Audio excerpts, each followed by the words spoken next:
Welcome back to the podcast, you beautiful people. I have a beautiful guest with me today. This is going to be an awesome podcast. There's some beautiful topics we're going into today: heartbreak, healing, confidence, self-growth, business, relationships, and all the above. But today, 19-year-old content creator living in South of Florida, founder and CEO of the Marley the Brand, now called the No Name Project, and also the host of I Missed Me podcast. I've got Maria Anzures. I hope I didn't butcher that last name. I practiced like 5 times before we started. Maria, thank you for joining me today. Thank you so much for inviting me. Last name was perfect. I'm Beautiful. so Thank you. excited to be here. Thank you so much for the invite. I love jumping on podcasts and having beautiful conversations. So thank you so much for having me. Well, even from knowing you for the last 7 minutes now, you've got a beautiful energy about you. Oh, thank you. It looks like you've done very well and looks like you're helping people, which is what all I'm about. It's about working on you, obviously helping yourself first and then giving that back to others, right? So I think I would like to, to start from the top. I'd love to know your story. And for everyone that listening, I'd love to know, who is Maria? How have you come to who you are today? I'd love to know the story. 100%. And what you said, like my purpose, I know that in this world is to help people. So I am 19 years old. When I was 16 years old, I started my clothing brand. Like you said, it was used to be Mally the brand. Now it's rebranding into No Name Project. And basically its purpose is to let each other know that we're all strangers healing together, which is launching very, very soon. I'm so excited for everyone to see. Awesome. I started that when I was 16, and it blew up on social media, completely changed my life. So it turned into my full-time job. And it's basically hoodies with positive messages on the back that I've that I've I, constructed, can I and it's can I now buy one? I want one. I need one I of those. will send one to Australia. Yeah. But it's now all over the world, and being so young and being able to, start such a like wonderful project has made me mature extremely, extremely fast. And then um I started this podcast because I went through a breakup and friendship breakups, a relationship breakup, and it was just like a very overwhelming period of time in my life where I also had my business going on, and I kind of lost myself in the journey. And I started recording myself on my phone because I just felt like nobody Wow. really understood my pain. Yeah, and like my feelings and where I was coming from. So I started recording myself on my phone, and then eventually, after a lot of time passed, like 8 or 9 months, I was healed, and I felt like myself again, and the things that used to hurt didn't hurt as much anymore. So I was like, I really helped myself a lot with my words, and I feel like my words and my advice that I gave to myself could help someone as well. So I started I Missed Me, and that's how I Missed Me was born. Beautiful. That's a beautiful, beautiful story. There's a couple of things I do want to go into. I'd like to know, where did your passion come from for helping people? Like, I know something I subscribe to anyways is the things that we go through when we were younger really shape us into the people that we become later. So like you said, your purpose is to help people, and you're already doing that through your podcast, through your content, through your brand, and through your company. Where did that passion come from? Did it happen earlier on in life? Were there sort of glimpses that the universe was sending you or God was sending you? Where did that passion come from to help people? And I love that you say that, because I don't really think that I have a moment where I knew that I wanted to help people. But when I was 13 years old, and I always tell this story and I love it. When I was 13, so super young, my mom gave me a book called The Secret, and I started reading Oh, it. awesome. It's about, yeah, the universe and the law of attraction and how the universe is God, whatever. And it completely changed my life. And I was super young. And since I was little, when I was like 14 years old, I used to tell my mom, like, I want to start a YouTube channel telling, like, saying all these lessons and like sharing and whatever. And I never did. And thank God I never did. But I always felt the need to share a message. I always felt the need to have a voice. And then I started making like YouTube videos, like beauty YouTube videos, whatever. Like I always knew that I wanted a platform. But then eventually, like throughout my healing journey, and my words, like helping myself through me, I was like, if I want a platform on social media, I want to be someone that helps. Like I want to let people know that they're not alone. And at the time, I really did not find practical help. Maybe I didn't look enough for it, but at the time I didn't find enough practical help that I related to, that I could be like, yeah, I healed because of them.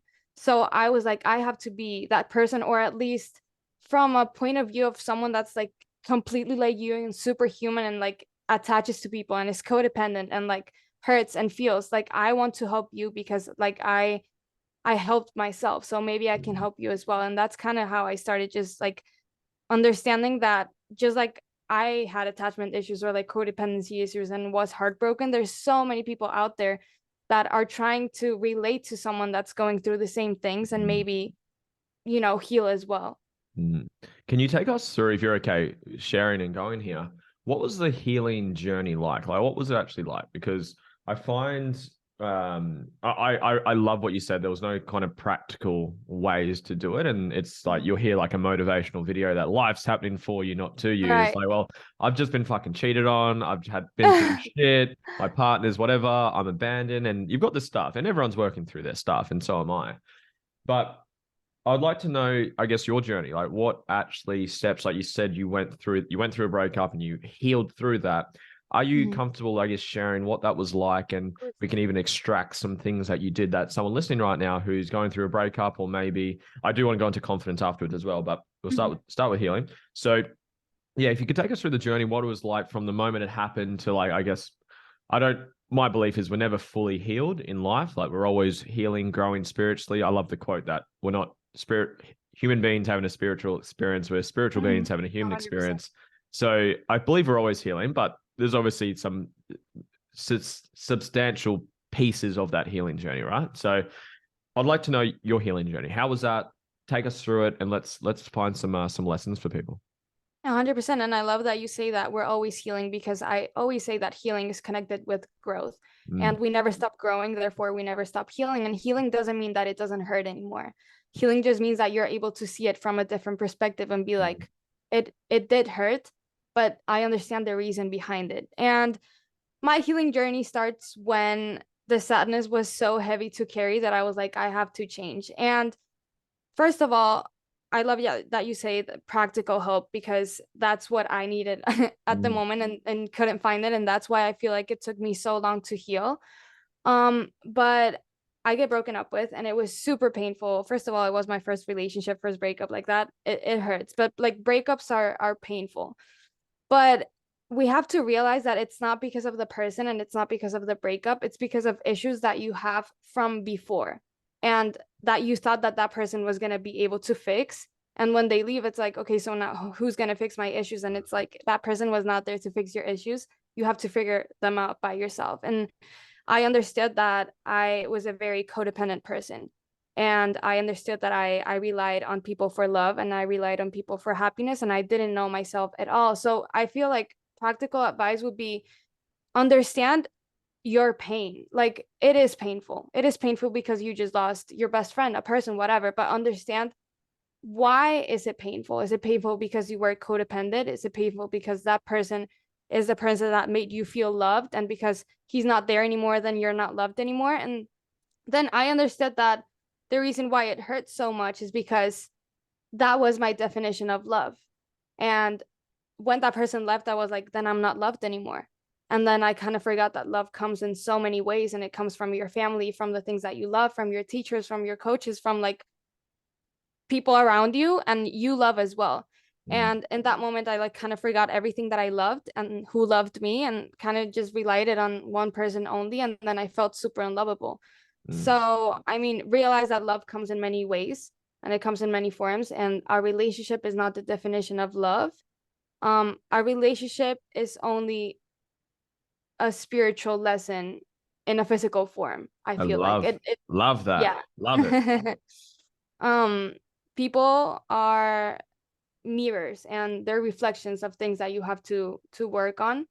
And when I realized the things that I had to work on because of that person, I learned to see that person with so much love, and be like, that person had to walk into my life and he also had to walk out, because I wouldn't be the person that I am today if he hadn't walked out.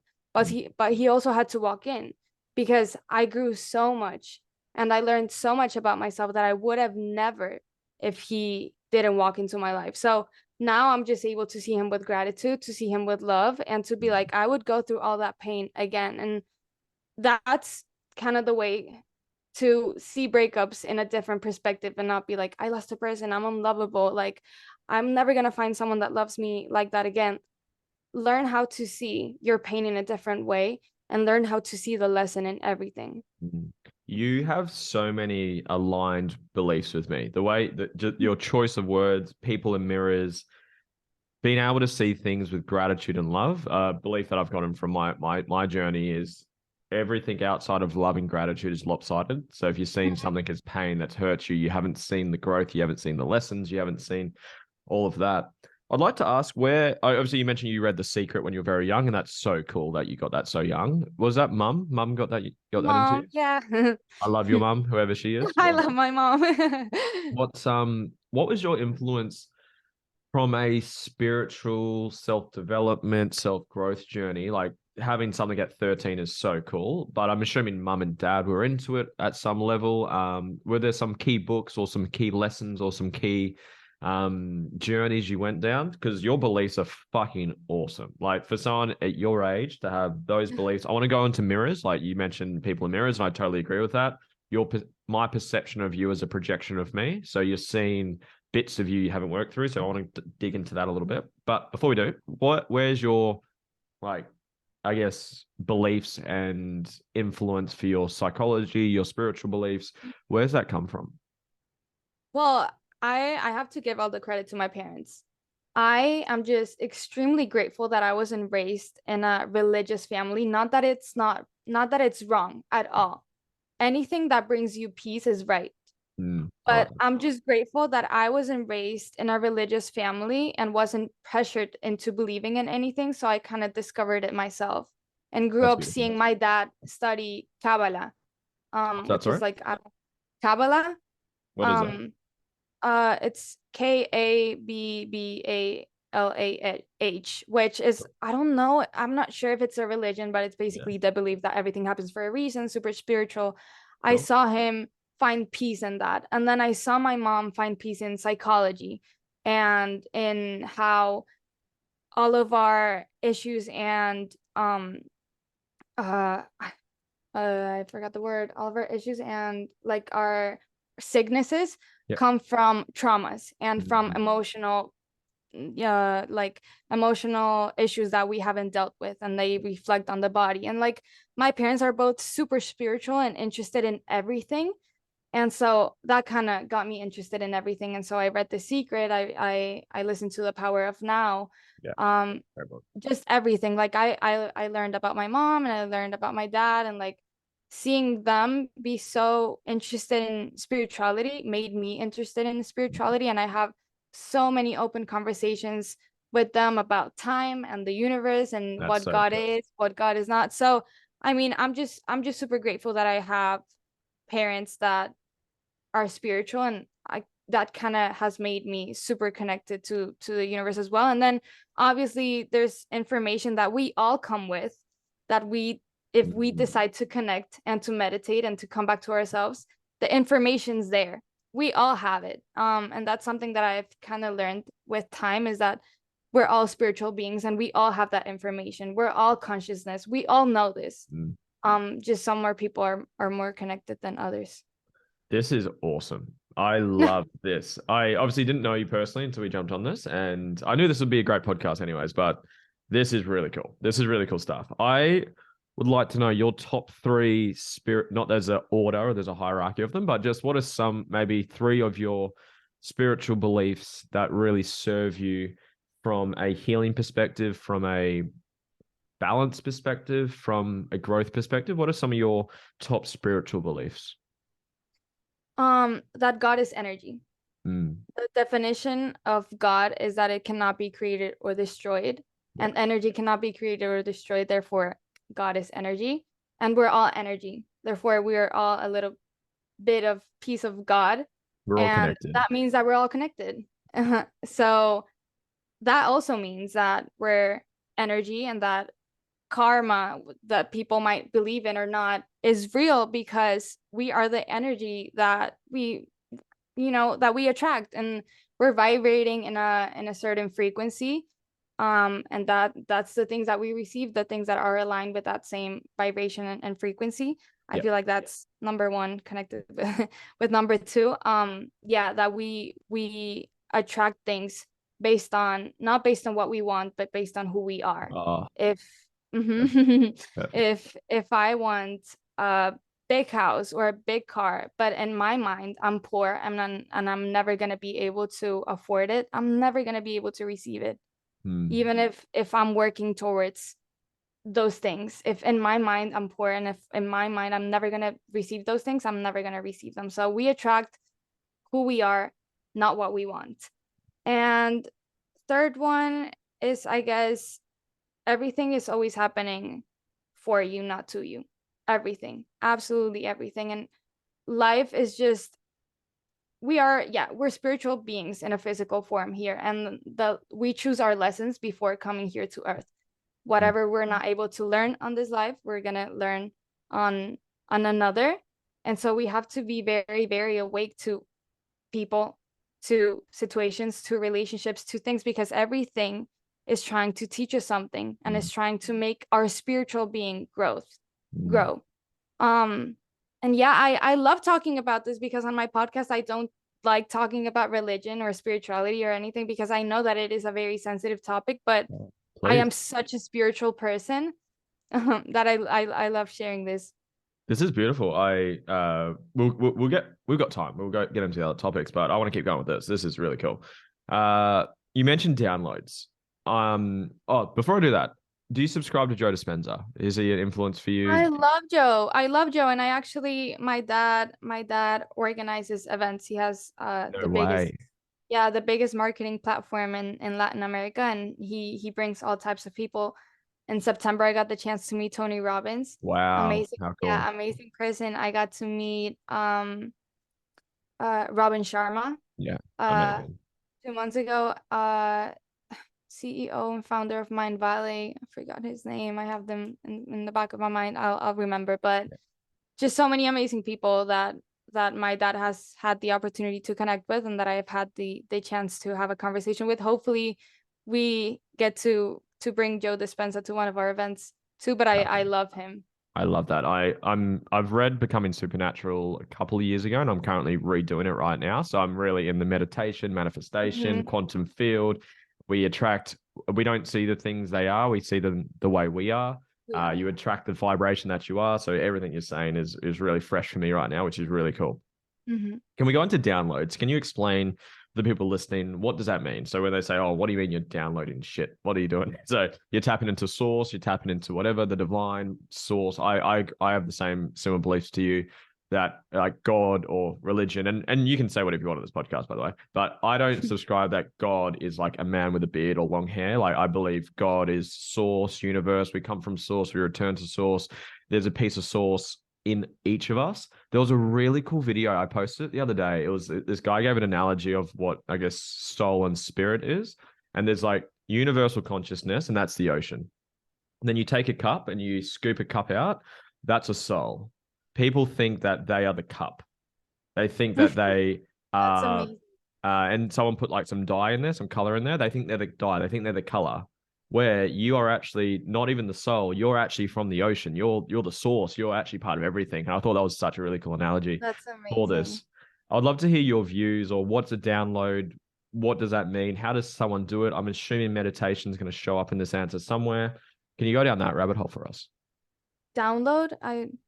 What does that mean? Sorry, You you can cut mentioned this out, but That's okay. So you mentioned before you just saw it. It was just a passing word. You mentioned you had like a download from spirit or your gifts. It was something you mentioned as you were talking earlier in the podcast.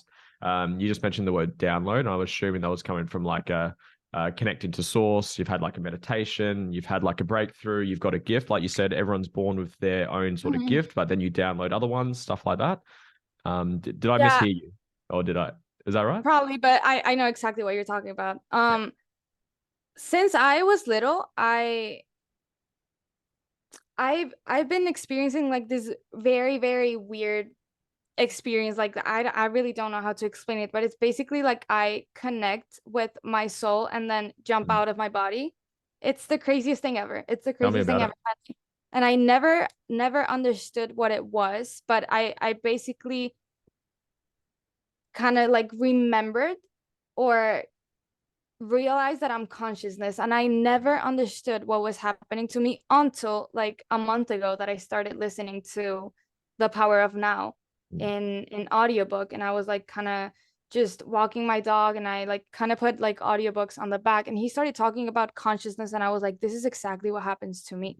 Like this is literally exactly what has always happened to me, and I just didn't know how to explain it. But basically, like I've been connecting with my consciousness, or like shutting down my body and my thoughts and just become conscious again since I was little. And I didn't really understand what was going on until he said those words, and I'm like, this is exactly what happens to me. So it's basically like we're all consciousness, and our mind is just a tool that we're only supposed to use to think, or to problem solve, or to just think. But we forget about that, and then we let our mind use us, and we, instead of controlling our mind, we allow our mind to control us. And that's why we're constantly overthinking, or why there's depression, or why there's anxiety, or why things hurt so much, is because of our mind. Because if we really think about it, like right now, there's nothing wrong with right now. And right now is right now, and right now, and right now. And like there's no past and there's no future. The past and the future are concepts created by our mind. And like I said, there's no past or future, just an infinite and continuous present. But because of our mind, we suffer so much. And basically, The Power of Now, which everyone should read or listen to, kind of explains how we're consciousness in a physical body, and time is just a concept created by our minds, and we should only use our minds as a tool and not allow our minds to control us. And so yeah, I mean, I've worked on that, and not letting my mind control me, but just observe my thoughts instead of creating them. And when you start observing your thoughts instead of creating them, you realize that your thoughts just walk through your mind, and then they walk away. Like you like literally stand from a point of view in your mind and just watch them leave. Nothing hurts ever. Nothing will ever hurt anymore, because you don't attach to a person, or to a situationship, or to a situation or a relationship, because the thought will just leave. And learn how to observe your thoughts and just be present. Can you please underline observing thoughts? Because that is so true. We are not, again, I'm in a big Joe Dispenza rabbit hole at the moment, but it's like you're not your thoughts, you're the thinker of the thoughts. And then your thoughts create your emotion creates your energy attracts your life. So how does one observe their thoughts? Meditation helps a lot. And the reason why it's so hard for some people to meditate is because they're constantly thinking, which is so ironic. But I mean, I am such a like a graphic person, and I have to literally like picture things in order to like understand them. So literally picture yourself like sitting inside of your mind on a chair. Like there's like a your mind is blank, and you're closing your eyes, and you're sitting in a chair watching your thoughts, but don't grab any. Don't concentrate in any.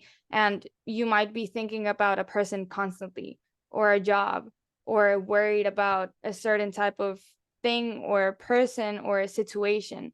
If you just sit in your mind and watch your thought, it just leaves. It just leaves, unless you decide to grab it, unless you decide to attach to it and to think over it. But if you don't, then it just leaves. And eventually, when you learn how to do that exercise constantly, and like catch yourself when you're sad about something or about someone, it's because like you're thinking about it. When you catch yourself falling into that habit again, you kind of just like grab your attention back and be like, I'm just gonna watch this thought, and it's gonna leave. It lasts 10 seconds and then it leaves. And then you do it for so long, and then you realize that you're never, ever, ever attached to thoughts ever again. And that's how eventually you start living a present life, when you don't attach to thoughts. Because when you attach to thoughts, you're either thinking about the past, or you're either thinking about the future. So if you learn how to detach from thoughts, then you're living in the present. There is so many gold nuggets in this video, in this podcast. I'm absolutely grateful for this conversation. Can we go granular on that? I guess, because even when people hear the word meditation, I'm speaking from experience, it used to overwhelm me, because it's like there's thousands of ways to do it. Can you give an example of how you meditate? Is it 15 minutes a day, an hour a day, a couple times a day? Do you have guided ones? Do you just sit in your own thoughts? Do you have frequencies playing? And do you have any other, I guess, habits or practices that you do, whether it's something like yoga or exercise or journaling? I know is quite popular for a lot of people. Yeah, could you just go quite granular for the people listening who want to engage in the stuff you're doing? You're like, oh my God, my thoughts are crazy. I've got negative thoughts, negative energy. I want to do this stuff that Marie is saying. How do I do it? Well, can you go super granular with that? Well, I mentioned meditation, and meditation is so hard, like so hard for me. And I understand because like 10 minutes and I fall asleep. So meditation is really hard for me. And people just drop meditations and they drop transformation because they feel like they have to go from 0 to 100 Yeah. like that, and they have to change like that, and they have to get meditation, and they have to journal every single day. And if for some reason one day they wake up and they're lazy and they don't do it, they're super hard on themselves. But if you're just 1% better every single day, in 3 months you're a completely different person. So you just have to start with 3-minute meditations, then 5, then 10, then 15, and then you're going to be able to meditate for 30 minutes or an hour. Yeah. The reason why meditation is so important is not because of what the meditation is saying or because of the message that it's trying to give you. It's important just because it is kind of like a class, or it's trying to teach you how to stay present by not thinking about anything but the voice that you're hearing in the back. So it doesn't matter what the meditation is about. It can be about anxiety, or it can be about like gratitude or whatever. The only thing that matters is that you stay present. Very- oh, That's the reason why meditation is so important. But also journaling is super helpful to me. Sometimes my hand gets tired and I just turn my voice notes on and I start talking to myself, and it helps to turn my phone on because it helps me turn my phone on because then I can't use it because I'm recording on my phone, and phones are like such a big distraction. It's so annoying. But I start recording myself on my phone. I start journaling. I meditate. I try to meditate every morning. If not, I'll meditate in the afternoon with my mom. And how long? Sorry to pause you there. So how long do you do that? I'm just trying to give people like a bit of a snapshot of your day. So in the morning, 10 minutes, 15, 20 minutes, what are you doing? 10 minutes. 10 Beautiful. minutes. It doesn't have to be that long. Fantastic. Just and you don't even have to meditate. That's the thing. You just have to do everything throughout your day, conscious and present. Love Realize that. realize the things that you're doing. And like I love a quote that says that we have to stop measuring days by level of productivity and start measuring them by degree of presence. And that's beautiful. That is beautiful. That's all you have to do. And like people are so hard on themselves that they have to journal in order to feel better, and then or record themselves or meditate or go to the gym, do all these things that eventually don't end up helping. And that's just because you're not present. You can meditate, but if you're overthinking, you didn't do anything. Or you can journal, but if you're actually like not really letting go of the things that you're journaling, then it's not going to be helpful. So everything is in the mind. And for me, I really don't like to give a guide on like what you have to do, because meditation might help me, but it might not help you. Just anything that allows you and helps you stay present throughout your day. Like I love painting. And people don't talk about that, but it's a hobby that I like and that allows me to stay present. Or maybe, I don't know, just reading or taking yourself out to grab coffee, just anything that makes you happy, that brings you back to the present moment, do it. Are you a Peter Crone fan? Do you know who that is? Mm-mm. He's really awesome. You'd love his stuff from hearing you today. And he's just a very incredible spiritual healer. He does podcasts, and he has like these beautiful breakthroughs and light bulb healing moments on them. And he just asked, it was a question that just came to mind then, and he got asked on a podcast, I'm assuming meditation's a big part of what you do. And he said, look, honestly, not really. I do things that are meditative to me. So painting, walking, yoga, spending time in nature, just being present. So that was a beautiful answer. I want to get into confidence because I'm conscious of time. Can we just go into the topic of confidence? Let's start. What is authentic confidence to you? And then how can someone start to improve their confidence? The first thing that I want to say about confidence is that confidence is not something you wake up with. I don't think that anyone is born 100% confident. There's obviously some people that are more confident than others, but I feel like confidence is something that comes after doing something for a certain amount of time.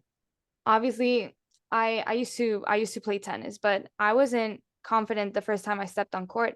I practiced and practiced and practiced, and then eventually I knew that I could play and walked into the court more confident than the first time, obviously. But that's with everything. Confidence is something that comes after doing something for a certain amount of time. And some people never start because they're not confident, but confidence comes if you start. So that's like my biggest advice with confidence is like, if you're scared to do something, you're never going to be confident. You do the things and then you're going to be confident. But one of the main reasons why people don't start their projects or their insecurities come from what others are going to think. I feel like that's one of the main reasons why people never start projects, period, because there's so many like dreams out there that people just don't start because of what others are going to think. And I always say, like, what makes you think that this person cares about you? Like, do you care about someone so much? Like, I scroll on my phone and I literally forgot what I saw 10 minutes ago. Like, what makes you think that people are going to think about you Yeah. their whole day? And it's like you're postponing your success and your dreams and your plans because of someone that doesn't care about you and because of someone that's going to forget about you in literally 10 seconds. Like, that's a dishonor to yourself. Mm. um yeah. That's beautiful. There's a couple things come to mind. Then it was competence breeds confidence. So it's failing, doing it, repeating it, getting better at it. And there was something. I'm a big Alex Hormozy fan. If you follow him and Layla, their content's phenomenal. And he just says like people like they avoid the part at the start where they suck, even though whenever you do something for the first time, it's going to be the worst version of you doing it. And you avoid the first 10 hours of sucking to have the results because you care about people's opinions, you care about people, what they think. So I thought that was just quite funny. I had a smile when I said that, when you said that. I'd like to understand your vision for your podcast, for your impact, for your purpose to help people. I'd love to have a bit of a snippet of what your vision is for the future, for the next 10 plus years, or where you want to go. Well, hopefully my podcast is very big. Hopefully. I One of my biggest plans is like obviously eventually sign something with Spotify or with Apple, Yeah, hopefully one day. And cool. my biggest goal has always been to travel doing what I love, Awesome. just to travel and meet people with different perspectives and different points of view, and have conversations with them, and also help people with my voice. And the more people that I can reach to and the more people that I can help, that's all I want. And the same with my brand, and that's why they're kind of like both aligned, and they're kind of both like in the topic of mental health and healing, because I feel like there's so many creators out there and social media is full of all kinds of BS and stuff. And Yeah. you can find anything nowadays, literally anything, but it's really, really hard to, connect with someone who believes the same things as you do, or it's actually helpful, or it's really hard to find creators that actually want to help. And I like, my plan is to be one of those creators, and anything that I can put out into the world, whether it's clothing or whether it's my voice or whether it's whatever I come up with, um eventually is gonna have a purpose. Mm. Do you know Sahara Rose? Do you follow her? Mm-mm. I get a lot of alignment with you and her. I'll send you a profile afterwards. I get a Perfect. lot. I've never met her. I just follow her from a distance, and I yeah, I get a lot of alignment. What are you working on at the moment? Um, well, I took a gap year this past year. I graduated last year, and I kind of took a gap year with my parents. We just made the decision that I was going to travel and I was going to start this podcast, which I did, and kind of grow my brand. And that gap year is coming to an end. So I am starting college next month. I'm moving to Miami in August, which just like a lot of changes in my life. I'm moving out of my house. And I'm just like working on staying like mentally stable. Yeah. through all those changes. Also, I'm launching my clothing brand, relaunching my clothing brand next month, Cool. and hopefully a new season of my podcast in soon as well in June. Fantastic. Hopefully. This has been a beautiful conversation, Maria. I've really enjoyed it. I didn't know what to expect because I didn't Yeah. understand your story as much as I obviously do now, but you've got a gift. You are definitely on path and you're definitely on purpose. You're already helping people, and there's a lot of energy and spirit that you've got to give back to others. So I look forward to watching your journey from a distance now that we've connected. I'd love to just obviously give the opportunity for people listening to connect with you. What's the best place for someone to connect with you, to find you, to send you a DM, to hit you up? Where's the best place someone can find you? Yeah, of course. And I'm always answering. You can find me as Mafia Anzures on Instagram. I also post beauty lifestyle content on my personal TikTok, Mafia Anzures. Obviously my podcast on every streaming platform, Spotify, Apple, whatever. I Missed Me podcast on Instagram, TikTok, every streaming platform, and at No Name Project CO on Instagram, on TikTok, and the website is coming very soon. Obviously, launching in June, hopefully. It's gonna be hoodies with positive messages on the back. So I know I'll be you guys are grabbing one. gonna I'm wearing a hoodie right now, and I'm due for an upgrade. love. I like to finish the podcast with a vulnerable question. So, what is something that you're working on? And this, you could use the word healing. What's something you're working on healing through at the moment that no one else gets to see? Wow. And I have conversations with myself a lot about this because I help people how to be better and how to stay positive and how to like look at things from a different outcome and how to detach and how to stop being codependent. But when it comes to myself, it's really hard. It's really hard to react different to situations where I would normally like explode. And when I'm about to explode, I kind of have to control myself and be like, I can't do this because my Yeah. message is different. Um, when I want to go back to old relationships or old people or toxic patterns or behaviors, I have to be like, my message is a different thing, and I kind of have to be aligned with it. Like I can't put a word and then do something else. And kind of just like controlling myself because of the message that I give is really hard, but working on that. I love that. And I love the vulnerability with you. And something that I subscribe to, anyways, is we become the people that we needed the most. So the stuff we're teaching is generally the stuff we need to listen to, right? So you teach about healing and you're going to have your shit come up to heal through, right? So that's really good. Maria, thank you so much for your time. This has been a beautiful conversation and it's going to help so many people. Thank you. Thank you so much for inviting me. Thank you.